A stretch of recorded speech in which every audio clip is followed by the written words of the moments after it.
Oh, getting comfortable here. Hey, it's Trail Opashinsky with energeticcity.ca.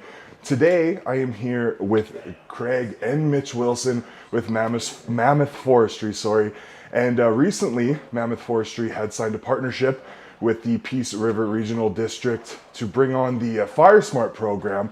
But before we get into that, that's the basis of what we're talking about today. Craig and Mitch, got a little bit of background about your guys' selves and what brought you guys to the area.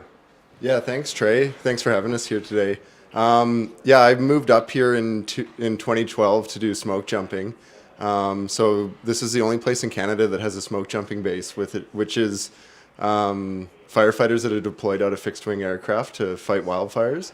It's the only place in Canada that has it. So brought my family up here, and we've been living here ever since, and just kind of fell in love with the place.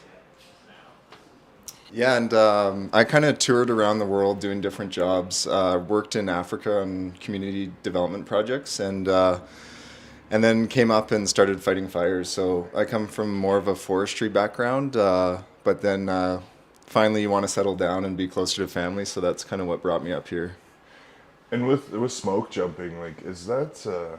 I'm guessing the adrenaline might be there as well. Like, that seems, just the name itself, smoke jumper. It sounds like it's going to be a movie. But with smoke jumping, kind of, what brought you guys towards that? Like, what's the love for that? So I think both Mitch and I, we wanted to help people, and I think doing something exciting was kind of just an added bonus. And then I actually tapped into firefighting down in Australia on a wildfire rappel crew, so rappelling out of helicopters. But yeah, it was just an exciting way to help the community, but we both like being outside and doing physical work, and it was kind of a way that we could blend those two things together.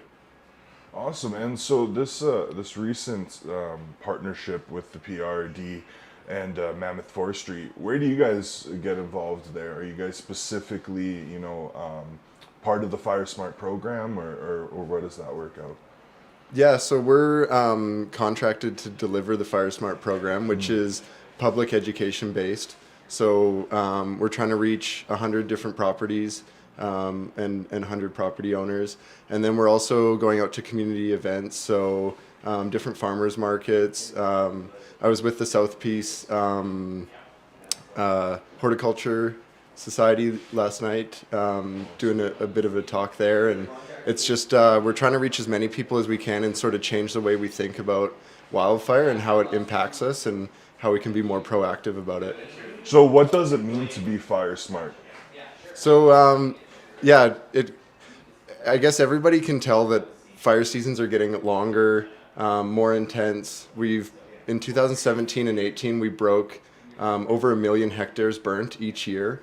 And this year we have over 300 fires burning right now, with over 1,000 starts already this season. So the fire seasons are getting more intense, and we need to find a new way to fight those fires. So it doesn't matter how many airplanes we have on contract. It doesn't matter how many fire crews or how many trucks we have.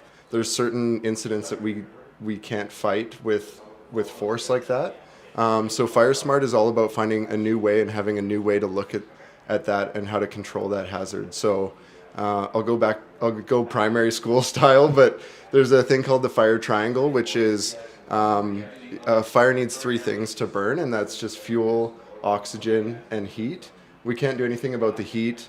We can't do anything about oxygen. We kind of enjoy that. So the only thing we can alter is the fuel. And FireSmart's really about controlling those fuels in and around our communities so that a wildfire can't spread through our community and create these devastating losses that we're seeing throughout the province. Well, and I was going to say, maybe we could pass the mic over to Mitch. You've been carrying it for a little bit there. It's just sorry to put you on the spot. Oh, Mitch. yeah, no problem. So with the wildfires recently, I mean, we've obviously been talking about a lot here, specifically in Fort St. John, reporting on the wildfire near Bucking Horse River, and then in Tumbler Ridge, there's in the municipal boundaries. But specifically, not just Fort St. John, but the district. Yeah. What should residents know about the wildfire risk here in the area and the district in general? Yeah, and I think that's a good point. I think that's the first step everybody needs to take is you want to understand what are the risks and yeah, what are the conditions that are unique to the piece? Mm-hmm. And so we have these black spruce forests, which are really volatile. It's the most volatile fuel type in Canada. And so that's like up by Pink Mountain, Bucking Horse River this year. Those fuels, they dry out really quick. And so if you get a fire in that type of forest, like the one we had this year up by Pink Mountain, it went to about 6,000 or 8,000 hectares. Yeah, I think it went up within a day or two. So these fires move really fast, and they get big fast. So you want to look around and see what types of fuels are around you, and that's really what this program is about. We're just going out and letting people know what's the particular risk to their property and to their community as well.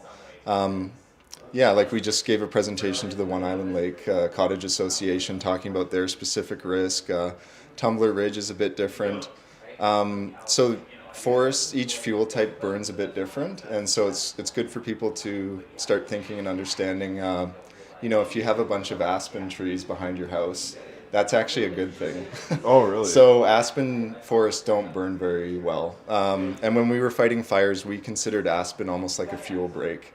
So if you have aspen, that's a good thing. If you have cultivated fields, like in Rolla, for example, you're not going to have a forest fire anywhere near Rolla because there's fields everywhere. So just thinking about the forests that are around you, and that's kind of what we're here to do, is to let people know what their specific risk is and what we can do to mitigate that risk.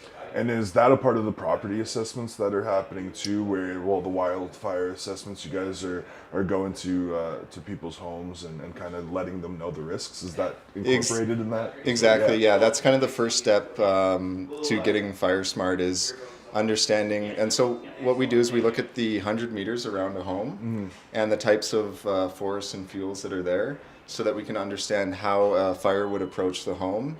And then what are the hazards? Is it going to burn right up to the house because there's grass there? Is it going to get into some spruce trees and start spreading embers onto the home? So we look at the fuels around the home, and then we look at the house itself to see how it's going to stand up to those hazards. So, if you have a metal roof, that's a good thing. Asphalt shingles are also great. And then the siding. So we're just looking at the whole package, and then at the end of it, and the assessment's just for the homeowner. So it's completely confidential. It's just for them to understand what their risks are, and then they'll have an idea of, where they want to work on things in the future to make their house safer, basically. So. Yeah, that was a pretty good spiel. Yeah, I put you on the spot and you hit it out of the park. Another thing too that just popped into my head, we didn't talk about it before we went live, but I'm guessing you guys are brothers. Yeah, we're identical twins. Yeah, yes. Yeah. I was gonna say, so what's it like working together in the FireSmart program? And I mean, if I had a brother, I'm guessing I'd probably not like it too much, but how's it for you guys? It's awesome. Yeah, it's kind of a dream come true to be able to work together. And then to be out in the community meeting everyone has been really, really rewarding. So we do obviously argue a little bit and disagree, but that's kind of what keeps things fresh and exciting. And it's pretty cool to work with your brother. Also, a big pro is that we're not always the most organized. So if we schedule something off, one of us is going to show up. A lot of people want to be two places at once, and we can actually do that. So awesome. And so going back to the assessments afterwards, kind of what do you tell residents on how to prepare for potential wildfires? Is it like a home by home basis, or is there pretty much like a good layout of how people could prepare? Yeah, so the scorecard that we use for the assessments is, and I'm doing air quote assessments because assessment is kind of like a scary word for a lot of people. They think, oh, where's this information going or what's it for? But that scorecard was developed just with all the key points that we want to get across to people. And it's got a numerical value for how high the hazard is or how important it is to mitigate that hazard. So then we leave everybody with the scorecard and then a FireSmart manual as well, so they can kind of put all the pieces together, even if it's 5 years down the track before they actually, have the energy or time to start FireSmarting their house. And so, yeah, that's kind of like a roadmap for them to show them what things they need to fix around their property. Awesome. And sorry. Oh, I was just going to add, just to answer your question, each scorecard is unique, but then you end up seeing a lot of the same issues, and so yeah, a lot of the times it's at the base of the home too, because if you have fuels that run straight up to the edge of the home, and then the base of the home there's combustible. A lot of people want to keep their yards looking clean, so they'll stack the firewood next to the house, or put the building materials sometimes even under the home if there's space, or under their decks. And so what looks clean can also lead to sort of fire hazards. So yeah, the cards are unique to each property, but you end up seeing a lot of the similar things during the assessments. So. And so also, I'm pretty new to the area. It's about 7 months I've been here now, and I've never heard of the FireSmart program. How unique is this program, not only to the area, but in general? Yeah, so it's the first year this program's been run in the area, and that's why we're really focusing on public education, so that everybody knows what we're doing in the following years, and they know what FireSmart's all about. So we're trying to reach as many people as we possibly can. And it's unique, but it's also being done by a lot of different regional districts and different municipalities throughout the province. So it's not unique in that regard as well. Yeah. And I'm guessing you probably guys don't have a number off the top of your head, but with how things have gone so far, if you kind of want to talk about how that's went and residents' response to the assessments. Oh yeah, I'll speak to this one because I've had pretty amazing time meeting residents. We've done over 50 assessments now, and the people we've met, like the Peace region, seems to really attract unique, self-sufficient people. And so when we're out visiting these communities, it's really cool to see what people have carved out of the wilderness and built these beautiful homesteads, ranches, and just acreages. We've been blessed by some people to get green tomato chutney, and people show us their inventions, and they really open up to us. So it's kind of a cool experience for us. We seem to get as much out of it as other people do.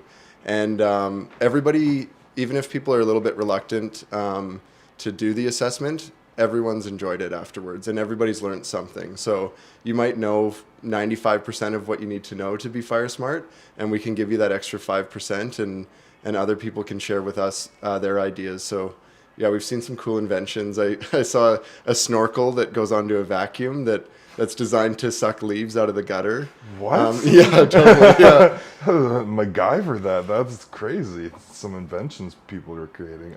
Yeah. And as we're winding down here, one thing I'm kind of going back to you guys' history. So what's the difference with being a FireSmart consultant to like smoke jumping? Like right now, are you guys not actively smoke jumping? You're just doing the FireSmart program as consultants. Is that the case? Yeah, that's right. So Okay. yeah, 100% of our time is on FireSmart right now, and it's been extremely rewarding because the fires that I've been on in the past, there's 3 I can think of, one in Alaska, one in Australia, and one here in Canada, that were so out of control that it was almost kind of like upsetting that you had all this training, you worked so hard, and you wanted to do so much good, but you just couldn't do that much good in that short amount of time when it's chaotic like that. Oh, wow. And we get to spend the whole season now helping people in a nice, calm environment. So it's kind of a dream come true. And I think that it's nice to know that